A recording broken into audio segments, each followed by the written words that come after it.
Hi everyone, just want to give you an update on the new MZuitape 2.0. So this is it, and let me explain the differences versus version 1. So for a long time, probably about 5-6 years, I've been chipping away at trying to make the save function work on MZuitape. Now MZuitape version 1 was just a play only solution, and it played WAV files, so you had to go through this process of converting your Sharp MZF or MZT or M12 files to WAV file for it to work, and it worked consistently, right? So a lot of people have the version 1 technology.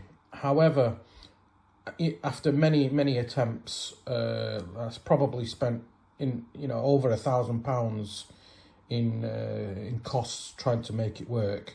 I switched tactics a little bit. So first of all, I used in MZuitape 2 a different chip, which has more memory and faster. And secondly, being one of the contributors to MaxDuino, it's a firmware used in the retro community, I switched to MaxDuino versus my specific firmware that I had for MZuitapes. And now MZuitape 2.0 will play MZF files, MZT files, M12 files without the conversion of going to a WAV file, right? So that's the first major update. I've also provided a bigger screen so it's easier to read, and you might notice that there is an extra button which is S, and S stands for save.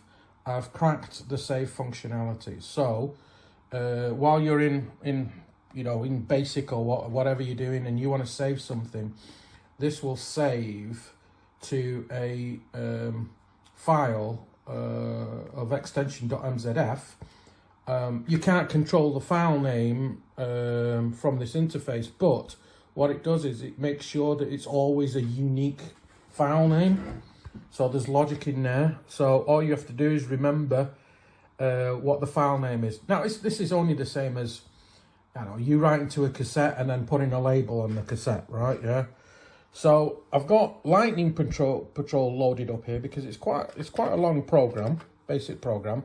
I wanted to demonstrate, right? Yeah. So I stopped it there, but I wanted to demonstrate the save functionality, and the best way to do that is by saving a big basic program. So let's put in save. Oh, sorry. Save. Oh dear, can't type with while holding the phone. Test, right?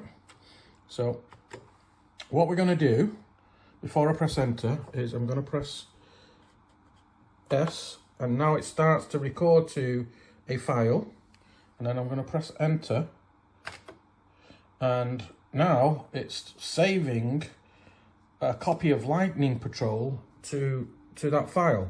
What I'm going to do is I'm just going to pause the recording for a minute, and we'll come straight back after it's finished, and I'll prove that it works. Okay, so it's completed the save. So now what I'm going to do now is I'm going to stop recording.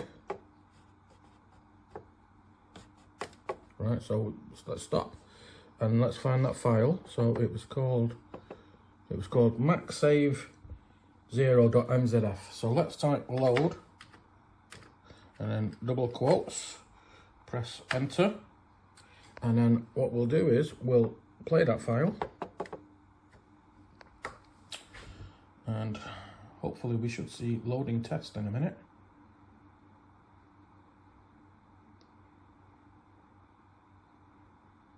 There you go.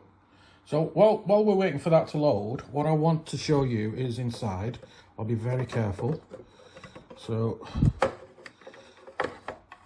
new PCB. Guys, remember the ribbon cable. I always mark one end of the connector with like a purple or a pink mark. I usually try and type number 1, which is pin 1.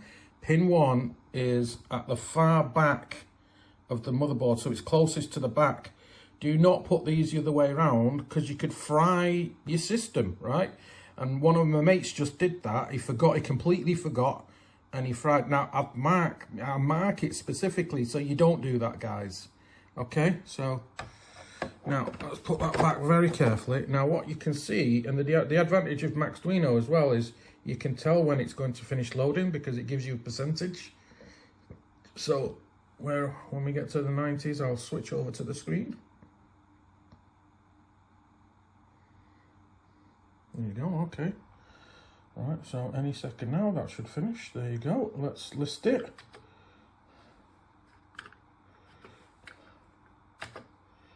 There you go, so there's lightning patrol, right? Yeah, let's actually run it, prove it worked, right? Yeah. Oh yeah, there you go, you see.